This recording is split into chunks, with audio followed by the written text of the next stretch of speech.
há um mês. Mostra os bastidores da investigação e revela, inclusive, que Monique, a mãe da criança, ainda deve dar à justiça. Cabrini conversou com a advogada da babá, que não descarta a possibilidade de Monique ter causado a morte do próprio filho. Ele também falou com exclusividade com uma ex-namorada de Jairinho. Ela aceitou mostrar o rosto para denunciar o histórico de agressões do vereador contra ela e contra o filho. Relatos de uma investigação. É muito difícil falar disso. Exclusivo. As novas revelações de Débora Saraiva. A mulher que manteve relação de 6 anos com o Dr. Jairinho, principal suspeito pela morte do menino Henri. Que pergunta você mais tem se feito nesse momento? Primeiro, para o meu filho, eu fico pensando por que eu não vi, por que eu não ouvi, como é que eu não vi que ele botou alguma coisa na minha bebida. Dessa vez, ela faz questão de mostrar o rosto, para contar em detalhes surpreendentes tudo que viu, ouviu e sofreu. Quando ele conseguiu me levantar assim, pelo pescoço, ele me deu 3 mordidas na cabeça. Uma revelação importante. Jairinho se comunicou com Débora até mesmo no momento em que Henri estava perdendo a vida.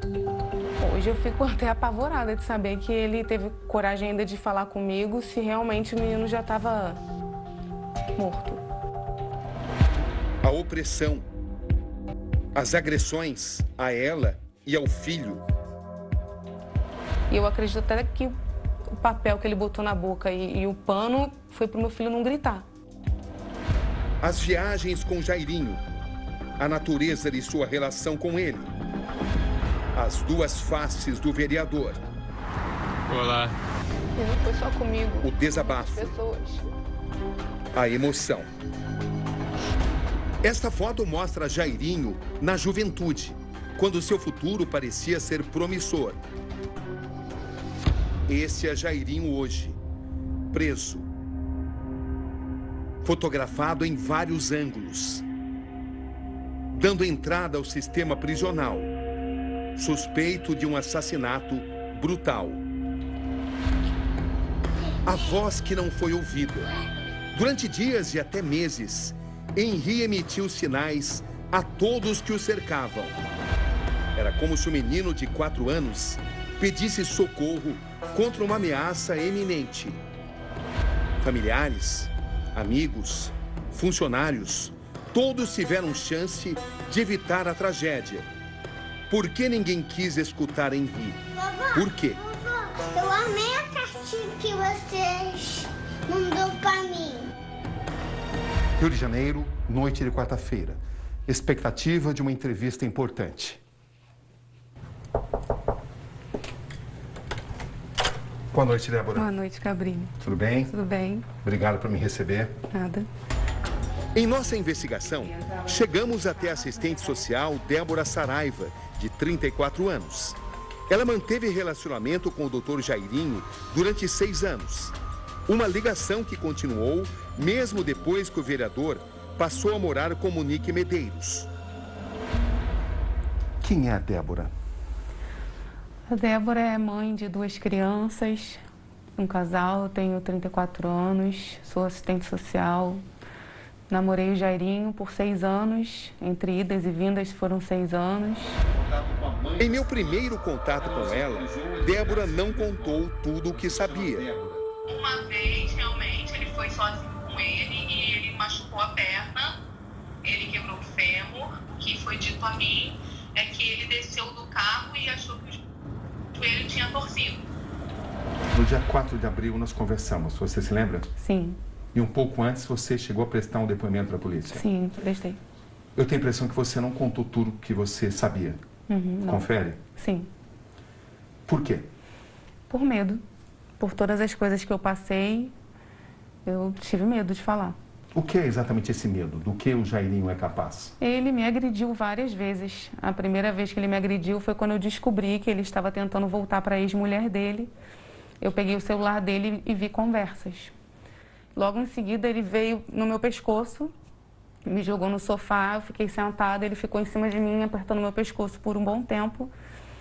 E ou eu brigava com ele, que eu não tinha força, ou eu tentava de uma forma calma tentar falar. Até porque ele estava apertando meu pescoço e não conseguia falar. E aí eu falava, você vai me matar, eu não estou conseguindo respirar. De uma forma que ele entendesse, né? Porque eu não estava conseguindo falar. Então, ele, do nada, ele mudou a cara, ele olhou para mim e falou assim, vamos dormir. Aí levantou e saiu e foi dormir. Você teve medo que ele te matasse? Sim, claro. Por que você não procura a polícia? Não tenho coragem de ir. Não tenho medo, eu tenho... Ele é influente, ele é poderoso, a família também. Eu não ia me meter nisso, assim. Quando você o conheceu, você já tinha filhos? Já tinha. 2 filhos? 2 filhos, um casal. Que idades? Na época, a Clara com 6, o Enzo com 2 para 3. No início do namoro, o filho mais novo tinha apenas 2 anos. Hoje ela tem certeza. O doutor Jairinho agrediu também a criança. Então, aconteceram alguns acidentes com meu filho realmente. E na época eu não tinha elemento para poder falar que ele fez, ele não fez. Mas o que ele realmente ficou sozinho com o meu filho, que foi quando aconteceu dele quebrar o fêmur, ele falou para mim que o Enzo foi descer do carro e ele falou, ai, e ele me ligou, falou assim, olha, acho que o Enzo machucou o joelho. Eu falei, como assim machucou o joelho? Você não está nem há 10 minutos com ele? Não, vou levar ele para ir, eu estava no shopping. Aí ele levou meu filho, o Enzo não estava chorando, não estava esboçando nenhuma reação, estava em silêncio, até quis vir para o meu colo, só que ele não deixou mexer a perna e levamos ele para fazer um raio-x. Um ferimento importante? Sim, ele ficou 2 meses com um gesso que vinha daqui, e como foi a perna direita, era a perna toda, tinha um pedaço assim de pau no meio e o gesso vinha até aqui, assim, o outro. E na época ele explicou que se tratava de um acidente? Sim, um acidente. Você chegou a conversar com seu filho? Ele nunca falou nada. Ele era muito Enzo pequeno, tinha só 2 anos nessa época? O que me impressionou foi o fato do Enzo não estar tendo uma reação. Quando ele estava com o fêmur quebrado, ele devia estar com muita dor. O próprio médico que fez o raio-x falou, eu não estou acreditando, porque eu vi ele amoadinho, quietinho no canto, mas ele não está chorando nem nada, ele deve estar sentindo muita dor. Débora conta que o vereador nunca deixou de procurá-la, inclusive esse ano, quando já tinha um relacionamento com Monique. Mas oficialmente vocês estavam juntos? Não. Não? Não, desde outubro que não. Como é que acabou oficialmente? Porque eu descobri que ele estava com a Monique. Débora revela que manteve contato com Monique e que chegou a avisá-la sobre o comportamento violento de Jairinho. Débora, o país está estarrecido diante de uma tragédia, uma morte brutal de uma criança. Até que ponto você acha que fez tudo o que você poderia para evitar isso? Até que ponto você poderia tê-lo denunciado? Quando eu descobri que ele estava com a Monique, eu entrei em contato com ela, conversei muito com ela. E uma das coisas que eu conversei com ela, porque era o que eu tinha para falar mesmo, que foram as agressões que eu sofri dele. Até porque até então eu não tinha nada que eu soubesse para falar a respeito do que aconteceu com meu filho. O que eu falei para ela foi do que ele fazia comigo. E eu quis contar para ela porque eu vi que ela ficou meio chocada em saber que ele estava mantendo 2 relações. Eu fiquei conversando com ela algumas vezes, ela me tinha no Instagram, falei com ela no WhatsApp, mas quando eu vi que ela tinha voltado para ele, eu excluí de Instagram, excluí de tudo, até para não ficar acompanhando a minha vida. E deixei eles viverem. Você explicou detalhadamente que ele era uma pessoa violenta? Sim. Qual foi exatamente a reação dela ao saber disso? Ela mostrou que estava apavorada, meu Deus, que isso. Essa última conversa foi quando? Você falou com a Monique? Foi em outubro, foi quando eu descobri, 5 de outubro, se eu não me engano. E ela pareceu preocupada? Muito, ela ficava, meu Deus, estou apavorada. E tipo assim, tinham 20 ligações seguidas dele. Ela falava, olha, e me mandou um print uma vez. Ela mostrou que estava apavorada, só que eu acho que de alguma forma ele conseguiu convencê-la e ela voltou, infelizmente. Você considera o Dr. Jairinho um psicopata? Hoje sim. Juntando tudo que você sabe? E tudo que eu passei e a forma como ele aparenta ser uma pessoa dócil, educada, que é até o que ele é mesmo. Só que às vezes ele tem esses... Não parece que é ele.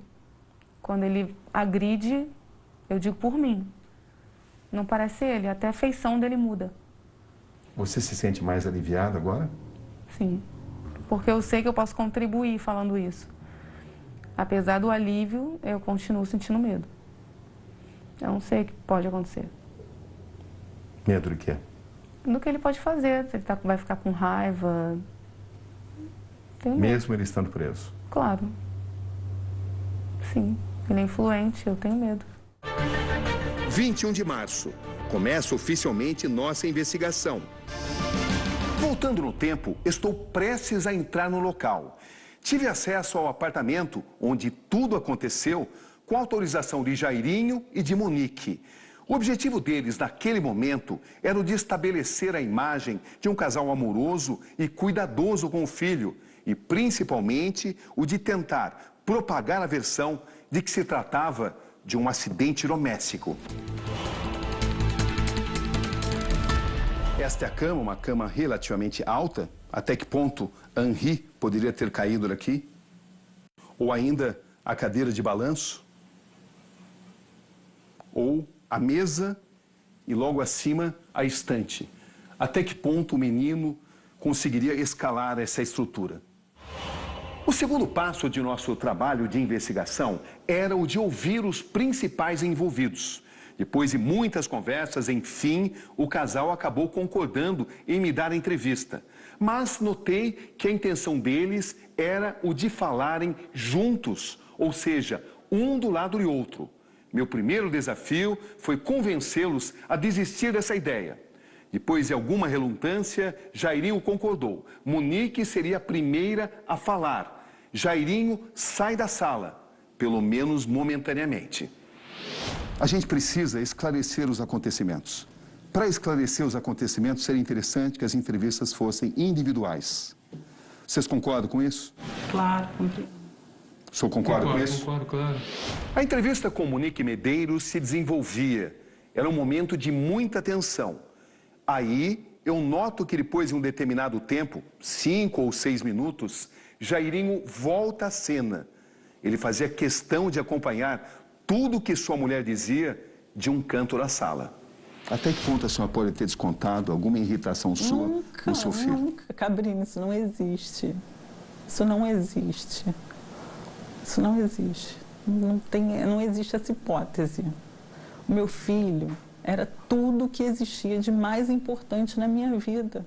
Como é que eu ia fazer mal ao meu filho, meu próprio filho, meu único filho? A senhora assassinou seu filho? Claro que não. Mamãe não mata um filho. Existem mães que matam seus filhos. Eu não conheço esse tipo de mãe. São casos raros, mas existem. Eu não conheço. Eu não conheço esse tipo de mãe. Eu não conheço esse tipo de crueldade. Eu não conheço esse tipo de crueldade. Em algum momento o senhor chegou a se irritar com ele? Algo assim? Não tem como, Cabrini. Eu sou pai de 3 filhos. Eu tenho um filho de 24 anos de idade, uma de 14 e um de 8. Já passei por tudo que criança faz. Ninguém que tem 3 filhos sabe o que criança como é que a criança age, como é que ela faz. Como é que você vai se irritar com uma criança? Toda a estratégia da entrevista, tanto de Jairinho quanto de Monique, era o de chegar o momento de apresentar a eles o laudo com as 23 lesões extremamente sérias que provocaram a morte do menino Henri. Qual seria, afinal, a reação deles? Muitas vezes, as expressões não combinam com as palavras que são ditas. Eu tenho aqui os dados. O laudo pericial mostrou que o menino teve diversas lesões. O exame aponta infiltração hemorrágica em várias regiões da cabeça, além de grande quantidade de sangue no abdômen, contusão no rim à direita, contusão pulmonar, principalmente no lado direito. Também foram encontradas no abdômen múltiplas equimoses, que são manchas roxas, como a senhora sabe, normalmente relacionadas a traumas. E a conclusão do laudo é que a causa da morte foi hemorragia interna, laceração hepática provocadas por ação contundente, ou seja, sangramento dentro do corpo e lesão no fígado causados por um forte impacto. A senhora sabia de tudo isso? Sim, esse foi o outro laudo. Que a questão toda é que os peritos afirmam que esse tipo de ferimento, esse tipo de lesão, que são lesões extremamente graves no seu filho, não foram provocadas, não poderiam ter sido provocadas por uma queda da cama, por exemplo. Se ele estivesse deitado, concordo. E se ele estivesse em pé, e se ele tivesse tropeçado, e se ele tivesse subido em cima da mesa, eu não sei. O pulmão pode ter sido, eu perguntei ao médico no hospital, pode ter sido por causa da reanimação, que foi muito tempo de massagem cardíaca. Falaram para mim que tinha no pulso esquerdo roxo. Eu vi injeções de adrenalina, várias injeções de adrenalina. E que foi um problema no rim e uma laceração no fígado. Sim. Do lado direito também. O senhor é formado em medicina, portanto, o senhor tem conhecimento de diferentes tipos de lesão, certo? Sim, mais do que um leigo, lógico. O laudo pericial mostra que o menino teve diversas lesões. O exame aponta infiltração hemorrágica em várias regiões da cabeça, além de grande quantidade de sangue no abdômen, contusão no rim à direita e contusão pulmonar, principalmente no lado direito. Também foram encontradas no abdômen múltiplas equimoses, que são manchas roxas, normalmente relacionadas a traumas.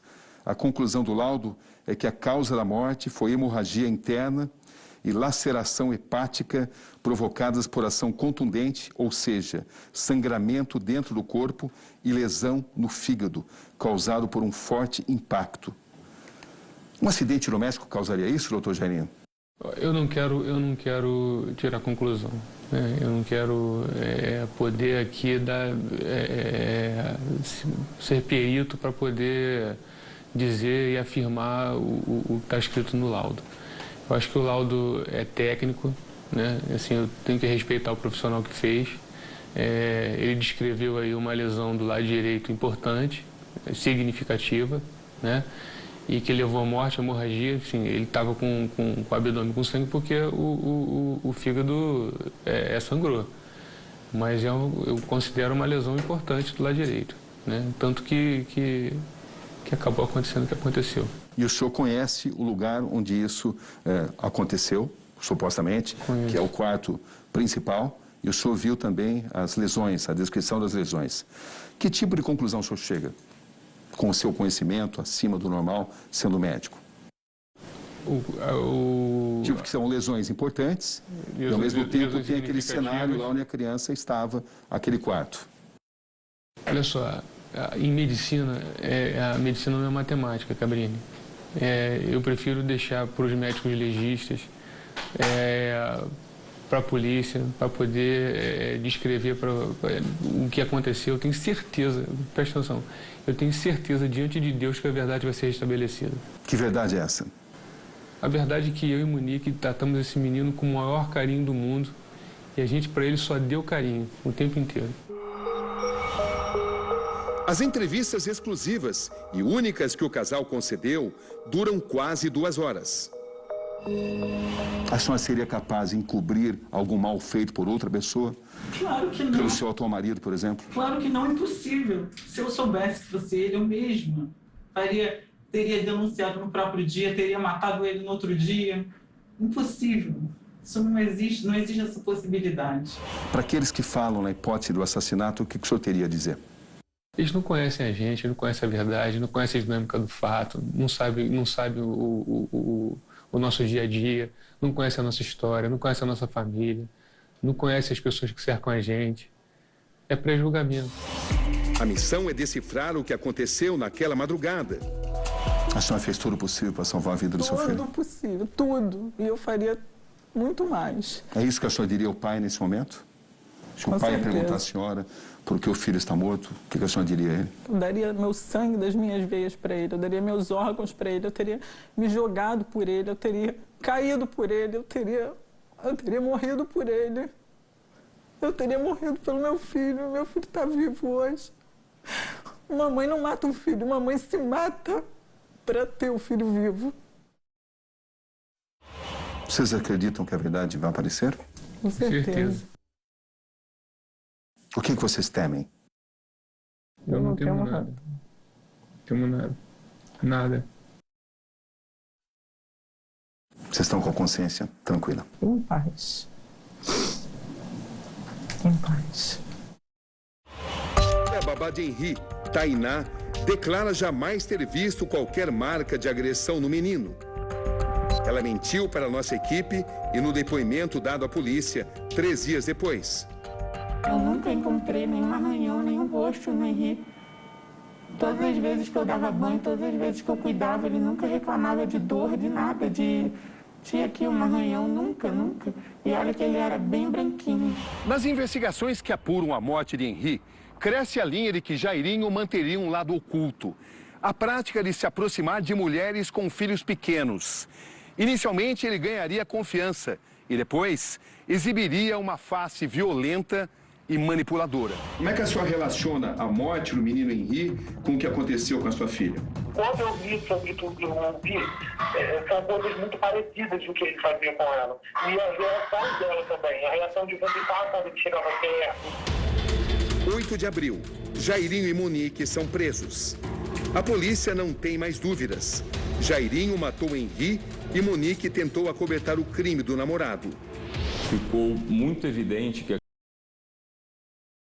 eles tentaram tanto passar de uma família absolutamente harmoniosa e um lar onde havia muito carinho e muita harmonia, na verdade era uma farsa. Segunda-feira, 12 de abril. A babá volta à polícia e admite que mentiu no primeiro depoimento. Monique Medeiros decide trocar de advogado. Quer prestar um novo depoimento. Por incrível que pareça, a situação é tão trágica que a prisão da Monique, na verdade, representa a sua libertação contra a opressão e o medo. Então deixem a Monique falar. Segundo informações que apuramos com fontes próximas a Monique Medeiros, a nova explicação que ela deve apresentar à justiça em relação à morte do menino Henri é a de que Jairinho costumava dopá-la e no dia do crime ela tinha tomado remédios para dormir. Quando Monique acordou, foi convencida por Jairinho de que se tratava de um acidente doméstico e teria sido mais uma vez convencida e pressionada a manter a primeira explicação apresentada à polícia. Jairinho deveria ser preservado devido à posição política dele. Seria mais prudente dizer que Jairinho tinha tomado remédios e que foi Monique, e não ele, a primeira pessoa que encontrou o menino no quarto do casal. Na verdade, o menino estaria em seu próprio quarto, onde foram encontradas marcas de sangue. Monique não teria tido outra alternativa devido à influência política e financeira de Jairinho e principalmente da família dele, provedores e todos. A tese se alicerça também no raciocínio de que Jairinho tem histórico de dopar, manipular e controlar as mulheres com filhos que gravitam ao seu redor. O advogado do casal, André Barreto, renuncia à defesa de Dr. Jairinho. Ele alega possíveis conflitos de interesses. 2 depoimentos chamam a atenção. A cabeleireira que atendia Monique no momento em que Henri fez a chamada de vídeo para a mãe, reclamando de Jairinho, diz que se recorda da criança ter perguntado: "Mãe, eu te atrapalho?" O tio disse que te atrapalho, ao que Monique respondeu que não, de forma alguma.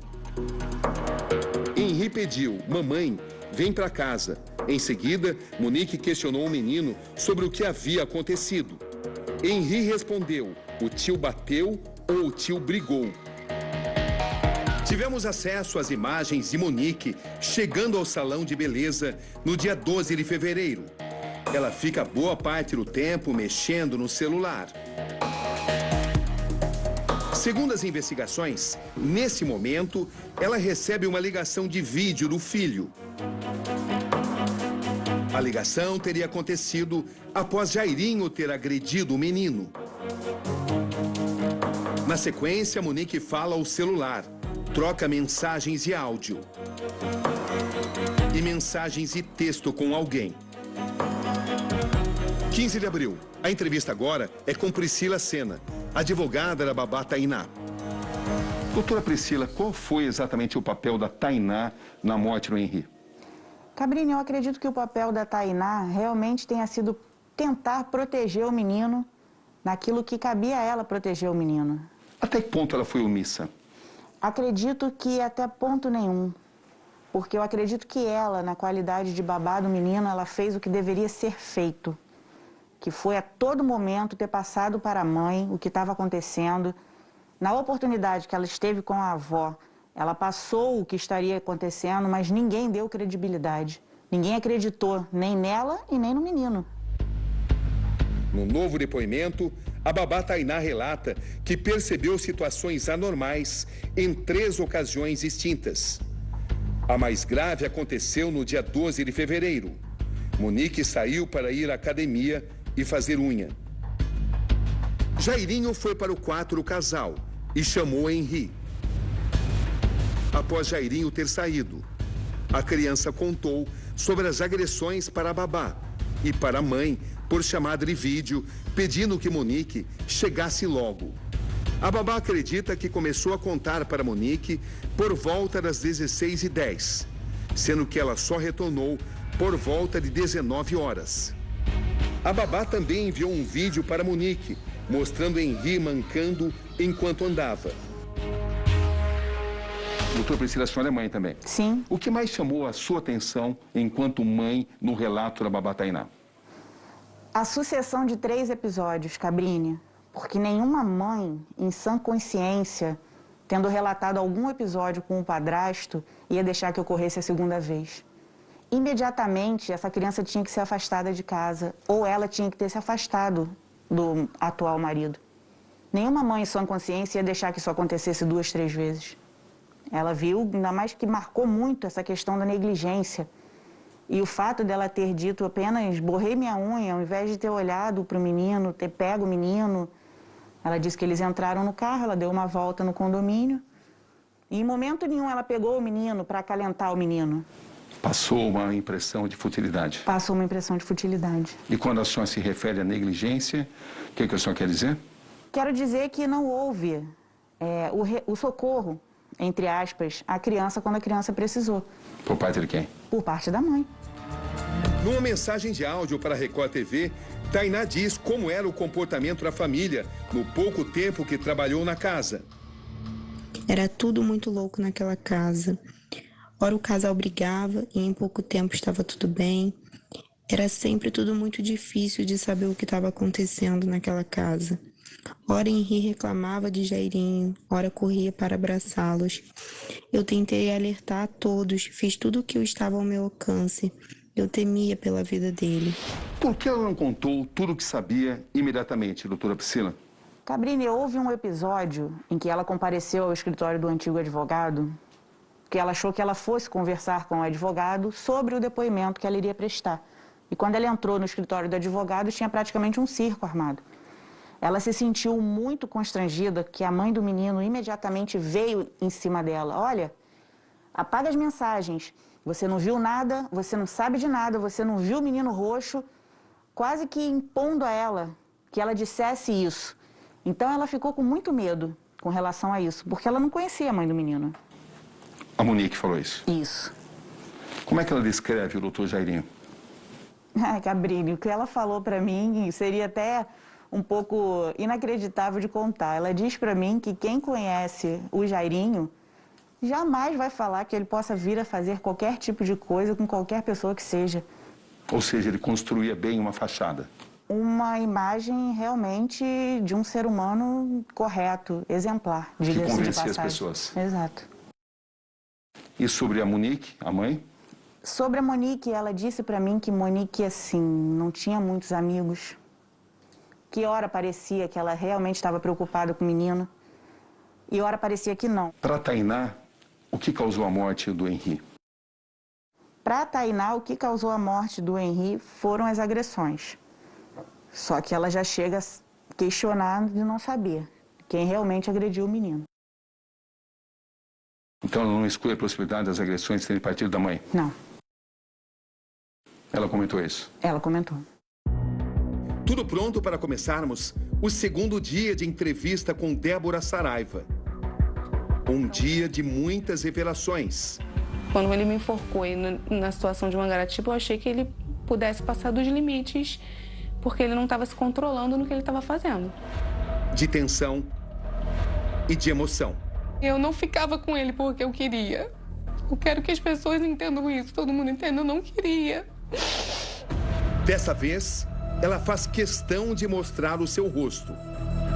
Débora, por que nessa parte da entrevista você está fazendo questão de mostrar o seu rosto?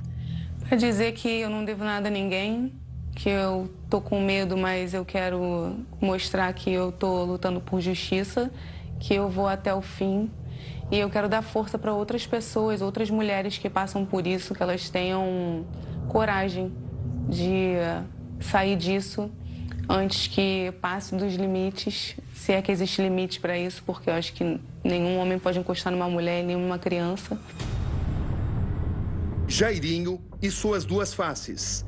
Nesta viagem com Débora a Portugal, ele exibe seu estilo galanteador. À primeira vista, simpático e inofensivo. Dá oi pra minha mãe. Dá oi pra minha mãe. Olá. Olhando pra cara dele e sabendo de tudo hoje, me dá nojo. Débora Saraiva, você está pronta para que a gente comece a segunda parte da nossa entrevista? Sim. Qual era exatamente a natureza da sua relação com o Dr. Jairinho? Você era namorada ou amante? Nós éramos namorados. Foi assim que ele me pediu em namoro, em 2014, nós começamos a namorar, porque ele estava separado. E o que isso envolvia? Vocês viajavam juntos? Sim, eu frequentava a casa da família dele, diversas vezes dormi lá, nós dormíamos juntos, viajávamos juntos, era uma relação normal de namorado. Débora, no dia da morte do Henri, é verdade que ele te ligou? Ele me mandou uma mensagem de madrugada. Você pode descrever exatamente essa mensagem? Ele escreveu, pelo amor de Deus. Por que ele tentaria entrar em contato contigo? Qual a sua interpretação? Não sei, porque ele só escreveu isso, não tentou ligar nem nada, então... Eu acredito que tenha sido a resposta que eu coloquei, eu tô cansada de você. Você tem essa mensagem, essa Sim. troca de mensagens? Sim. Está no seu celular? Tá. 12h55, ele botou. Acordei, dormi de novo. Bom dia, retornei. Aí tem uma ligação perdida, 12h57. Aí às 15h57 eu coloquei, tô cansada de você. 1h47 da manhã ele botou, pelo amor de Deus. Aí eu respondi só no dia seguinte. Que aí falou do meu exame e foi isso. Em um momento onde o Henri já estaria provavelmente mortalmente ferido. Sim. Isso. E o que você pensou sobre isso? Hoje eu fico até apavorada de saber que ele teve coragem ainda de falar comigo se realmente o menino já estava morto. Então, peraí, vamos localizar bem isso, Fred. Ele falou contigo no momento da morte do Henri. De 7 para 8, de domingo para segunda. O que chama atenção é que ele não se refere à morte do Henri. Em nenhum momento. Em nenhum momento ele falou isso pra mim. Nada. Isso chama sua atenção também? Acho que ele tava querendo esconder. Ou pra eu não perguntar nada, não sei. Mas um fato tão dramático e tão importante, ele simplesmente ignorou. Ignorou, falou normal. Nesse momento, qual era exatamente a natureza da sua relação com ele? Como é que você descrevia? Então, como eu achava que ele dizia pra mim que não estava com a Monique, mas a forma como eu descobri que ele estava com ela, a gente não voltou mais. O que ele até tentou ficar comigo, porém a gente mantinha como se fosse uma relação de amizade. Ele se preocupava, ele queria ajudar, até porque sempre que eu começava a trabalhar, ele conseguia atrapalhar e eu tinha que largar o emprego, que foi até da vez que eu estava trabalhando no salão, eu trabalhei em campanha, e no salão ele ficava indo, ele entrava no salão, ele atrapalhava o meu trabalho, ele me esperava do lado de fora e jogava o carro em cima de mim e mandava eu entrar, até que eu tive que largar. Ele Então, fazia assim, questão de te manter por perto? Sim. Então, o mínimo que ele fazia era me ajudar. Eu não conseguia trabalhar, ele não deixava. Nota-se que era uma pessoa possessiva, tentava te controlar. Ele era controlador, sim. Ligava para saber onde eu estava. Era, alô, onde você está? Era assim. E oficialmente, nesse momento, vocês estariam separados? Sim, separados. Mas ele te mantinha por perto? Mantinha. Inclusive, ele, no final de janeiro, quando ele viu que eu não estava atendendo ele, a minha mãe pegou ele dentro da minha casa, dentro do meu quarto, e depois, quando ele viu que eu não estava lá, ele foi para a casa de uma amiga minha, que era onde eu estava, e tentou arrombar a porta. Ele ficou uns 10 minutos chutando e tentando quebrar a maçaneta e tocando a campainha. Depois voltou para minha casa para tentar falar para minha mãe que eu não estava na casa dessa minha amiga, que eu estava mentindo. E era assim. Jairinho tenta influenciar no depoimento de Débora Saraiva à polícia, que estava para acontecer. Dia 19, ele falou comigo, de novo. Aí você já sabia da morte do Henrique? Já sabia, mas eu não tinha falado para ele. E ele não me contou nada. Você perguntou a ele sobre isso? Nada. Não, não perguntei. Por quê? Não. Se ele não falou, eu também não queria perguntar. Eu só perguntei mesmo no dia 20, quando ele me ligou, que foi quando eu fui intimada. E eu liguei para a Thalita para perguntar por que eu estava sendo intimada. Aí ele, em seguida, me ligou falando que eles devem estar querendo saber como era o nosso relacionamento, se eu era agressivo com você. Você vai chegar lá normal, você vai falar a verdade, amor. Falou assim. Aí eu ainda falei para ele, falar a verdade? Você vai falar a verdade, amor. Aí essa foi a última, e aí eu desliguei na cara dele até, porque tinha alguém me ligando, porque ele não parava de falar, e aí ele começou a insistir, ligando várias vezes. Me liga aqui, por favor, fala aqui, me liga. Ele ligou mais 6 ou 7 vezes. E você não respondia por quê? Não respondi mais, porque aí tava todo mundo me ligando e eu fiquei apavorada, falei, não vou nem mais falar com ele. Ele disse falar a verdade. Falar a verdade significava contar que ele te agredia. Na minha cabeça sim, E tinha uma relação, no mínimo, estranha, naquele ponto, é o que você sabia, com o seu filho. Ele não tinha contato com os meus filhos. Na verdade, o que eu perguntei, falar a verdade, seria assim, vou falar o quê? Que você me batia? Que você era agressivo comigo? Mas eu entendi que o falar a verdade era para falar que era tudo tranquilo, estava tudo bem. Foi o que eu interpretei. Você entendeu que ele queria manipular o seu depoimento? Não manipular, mas ele me colocou assim no meu lugar. Foi um recado. Eu entendi como um recado. Que recado? Você tem que falar que era tudo bem, que eu não era agressivo. Eu falar a verdade, amor. Foi o que eu entendi. Quando você foi à delegacia, você já sabia que o Jairinho era suspeito de assassinato? Sim. Você sabia da importância do seu depoimento? Eles estavam como testemunha, mas assim, como os dois... só tinham os dois lá. E pela forma como o menino morreu, eu sabia que falando isso ainda ia piorar mais. Eu fiquei com muito medo. Até porque uma vez ele me ameaçou quando eu falei... Quando ele estava me procurando, que ele tinha voltado para a ex-mulher, eu ameacei que eu ligaria para ela para avisar que ele estava fazendo isso, ele falou que ia me machucar onde mais me machucava. Então eu não vou arriscar minha família, ele já entrou na vila dos meus avós, ele tirou uma foto lá de dentro com o carro aparecendo e a casa deles, falando que se eu não atendesse ele, ele ia entrar para conversar com os meus avós. Então tudo isso para mim é uma ameaça. E você ficou todo esse tempo refletindo? Até chegar a uma decisão? Sim, até pelo fato do meu filho ter falado comigo também. E aí eu me senti pressionada a tudo e mesmo com medo, eu acho que tá na hora dele pagar, se realmente ele fez isso com o menino, pagar pelo que ele fez com outras mulheres e com outras crianças. A primeira vez que eu te liguei, você disse que não confirmava e nem descartava. O da perna. O que passava na sua mente naquele instante? Eu queria falar que o meu filho estava sozinho com ele, que poderia ter sido ele, mas eu também não queria acusar, até porque eu não estava junto. Como é que eu ia falar isso assim, Até hoje eu não posso falar também que ele fez alguma coisa na maldade, até porque o Enzo não relatou isso quando ele falou sobre o episódio da perna. Ele falou só que ele não ajudou ele a descer do carro. Ele era pequeno, um carro alto, foi isso que ele falou pra mim. Mas isso mudou depois que você teve mais claro com o seu próprio filho? Então, na questão do carro, ele mantém isso, o Enzo manteve isso. Ele falou, ele não quis me ajudar e eu desci do carro sozinho e me machuquei, que foi quando ele quebrou o fêmur. Aí eu falei, mas ele te chutou, te empurrou? Ele falou, não, ele só não quis me ajudar. Mas o que hoje eu posso dizer porque eu acredito no meu filho, e que aí eu dou certeza, foi o que eles me contaram, que quando as duas crianças acordaram, meus filhos acordaram querendo água, o Jairinho deu água, mandou eles dormirem, mandou a Clara dormir e fez com o Enzo essas coisas de botar papel na boca, de botar pano na boca, falar que não podia engolir, deitou o menino, subiu em cima da barriguinha dele. Quando ele tentou fugir, eu ainda perguntei por que ele tinha feito isso, por que ele não tinha vindo falar comigo. E aí ele falou, mas eu tentei, mamãe, eu te chamava e você não ouvia. E quando eu consegui fugir dele, eu te sacudi, mas você não respondia, você nem se mexia. E aí ele me alcançou, me levou para o carro, colocou um saco na minha cabeça e ficou dando voltas. Eu perguntei, mas colocou um saco na sua cabeça, mas te bateu? Não, só ficou dando voltas com um saco na cabeça. E aí no dia seguinte, eu acordei, mas eu não lembro de nada. Fiquei uma semana sem lembrar de nada. Minha mãe me achou meio desmaiada no sofá, porque minha irmã me ligou e eu estava com uma voz estranha, parecia uma voz de dopada, assim, com a língua enrolando. E aí minha irmã pediu para minha mãe correr lá para ver a gente. Aí as crianças, quando minha mãe chegou, as crianças estavam brincando.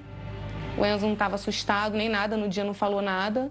A única coisa que ela viu foi quando ela entrou, eu estava sentada desmaiada no sofá, como se eu estivesse desmaiada. E aí a Clara falou assim para minha mãe... Que é a sua filha? É, a minha filha. Falou, vovó, tem bem um pozinho branco na taça. Aí minha mãe falou que olhou a minha taça e estava com um pozinho branco mesmo. Na minha taça. O que você conclui de tudo isso? Que ele me dopou. Débora, há 15 dias eu conversei com uma pessoa que te conhece, uma pessoa que chegou a trabalhar para pessoas da sua família. Na época ela não podia se identificar, mas agora ela pode. Uhum. Cabrini, meu nome é Valéria. Esta é Valéria Batalha. Ela conta ter testemunhado as agressões contra o menino de 3 anos, o filho de Débora. O agressor, Jairinho. Você conhece Valéria Batalha? Conheço. Quem é Valéria Batalha? A Valéria trabalhou como empregada doméstica na casa da minha madrinha em Angra. Minha madrinha mora em Angra. Não é uma casa de veraneio. E ela trabalhou lá por uns anos, na casa da minha madrinha. E ela teve acesso ao seu cotidiano? Ao meu cotidiano, não. Ela nunca teve intimidade comigo. Ela me conhecia meus filhos e minha mãe, porque meus filhos até hoje passam férias lá na minha madrinha. Quem com a é minha dos mãe, Reis? em Angra, até hoje. Sempre foram para lá. Eu não ia muito, então ela não tinha intimidade comigo. Ela fez um relato sobre tudo que ela viu. Posso te mostrar? Sim. Eu trabalhei numa casa em Angra dos Reis, de parentes da Débora, e eu presenciei e ouvi 4 episódios que me chamaram a atenção na época, que são eles. A primeira vez, a filha do meu patrão me disse que desconfiava que o namorado da Débora estava agredindo o menino. E realmente ele tinha algumas manchinhas roxas na perninha e na altura da bacia.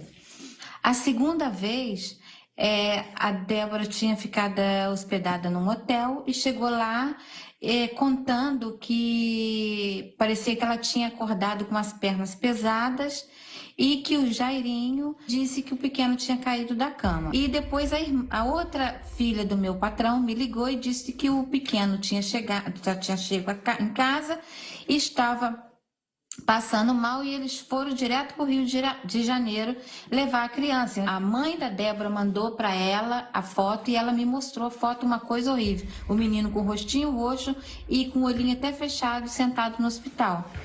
E o terceiro episódio, o quarto episódio, eu cheguei para trabalhar na segunda-feira e a filha do meu patrão falou assim, o pequeno está internado de novo. Aí eu disse, mas está internado? O que houve? Aí ela disse, o pequeno saiu com um monstro e voltou com a perna quebrada, com o fêmur quebrado. Esses são os 4 episódios que eu fiquei sabendo. Você confirma o que ela disse, Débora? Eu não confirmo tudo, não. Mas não tinha mancha, mas não tinha marca. Ele quebrou a perna mesmo, mas dopada eu fiquei mesmo, mas não foi nessa situação, não foi em Angra, foi aqui no Rio já. Não é tudo, não. No primeiro contato que eu tive com ela, ela sugeriu que você pode ter sido omissa em relação às agressões sérias do Jairinho contra o seu filho. Como é que você recebe isso? Eu fico bem triste. Porque se ela diz aí até que me conhece, ela sabe o tipo de mãe que eu sou. Eu criei os 2 sozinha. Eu passei por muita coisa, por causa deles mesmo, eu coloco meus filhos em primeiro lugar. Eu sempre protegi eles. A partir do momento que eu desconfiei de alguma coisa, eu afastei os dois dele. A Clara nunca teve problema com ele, mas eu afastei os dois dele. Tem uns 5 anos que Jairinho não tem contato, não fica junto, não sai junto, não vê. Você conhece o Jairinho como poucas pessoas conhecem. O Jairinho seria capaz de assassinar o Henri? Eu não sei se ele... Eu não consigo, é difícil, né, falar. Eu não sei se ele teria essa intenção. Mas vendo tudo o que essas crianças passaram, incluindo o meu filho, eu acho que pode ter sido ele. Talvez sem a intenção de matar, mas ele quis machucar. Porque, pelo que o meu filho contou, ele quis machucar o meu filho. E eu acredito até que o papel que ele botou na boca e o pano foi pro meu filho não gritar. E ninguém ouvir. E assim, outra coisa, ele não deixa marca. Mesmo nesse dia, o meu filho não estava marcado, que ele pisou na barriga dele. Mas não tinha marca. O que é exatamente essa face oculta do Jairinho? Eu não consigo definir. É assustador, porque ele é uma pessoa que parece ser tão boa, é uma pessoa tranquila, é uma pessoa que ajuda todo mundo. Qualquer pessoa que ele veja que está precisando, ele mandava ajudar na mesma hora. Só que, ao mesmo tempo, ele parece que dá uns estalos nele e pelo menos nas situações comigo, ele mudava até a feição. E em questão de criança, parece que premedita as coisas, porque se ele me dopou e fez isso com meu filho, ele já fez de propósito. Então, assim, é premeditado. Não sei se ele fazia a mesma coisa com o Henri, com a outra menininha lá. É assustador. Existem alguns prints, uma conversa do Jairinho com a sua irmã. Dessa Sim. Conversa? Foi quando... Você pode ler? Você tem a conversa aí? Tenho. Foi quando ele deu um soco na minha cara no carro e eu entrei em casa chorando. A minha irmã ficou com muita raiva e começou a ligar para ele. Só que ele não atendeu, então ela começou a escrever para ele. Ela botou: nunca mais toca na minha irmã, porque eu não aceito mais isso.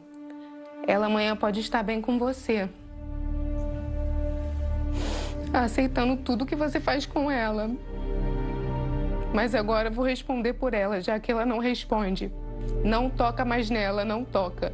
Eu estou te pedindo, some da vida dela. Vai viver sua vida e deixa ela em paz.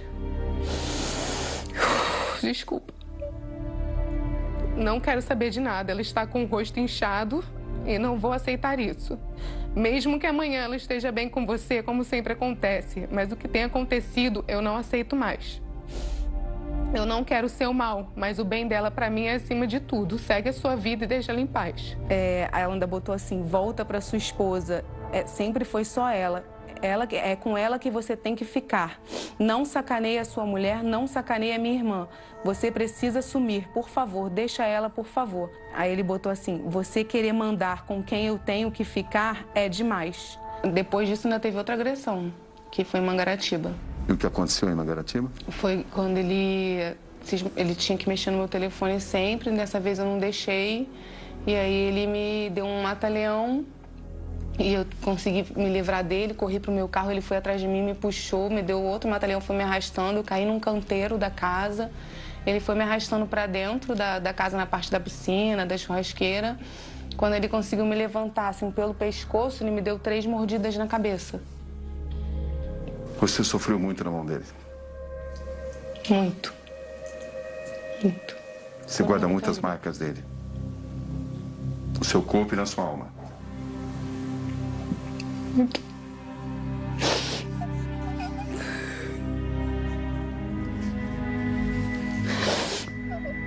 É muito difícil falar disso.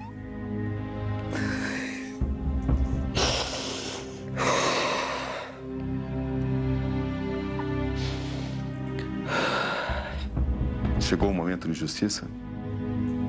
Por todos.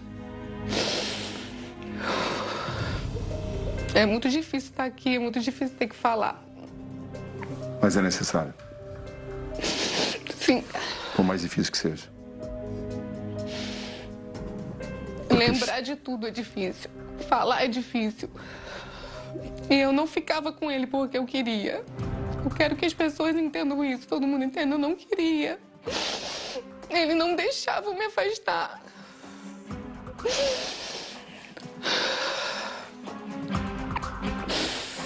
Débora Saraiva, muito obrigado pela entrevista. Eu que agradeço. Nos últimos 5 anos, 100 crianças foram baleadas no Rio de Janeiro e 29 delas morreram, a maioria vítimas de bala perdida. Esses números foram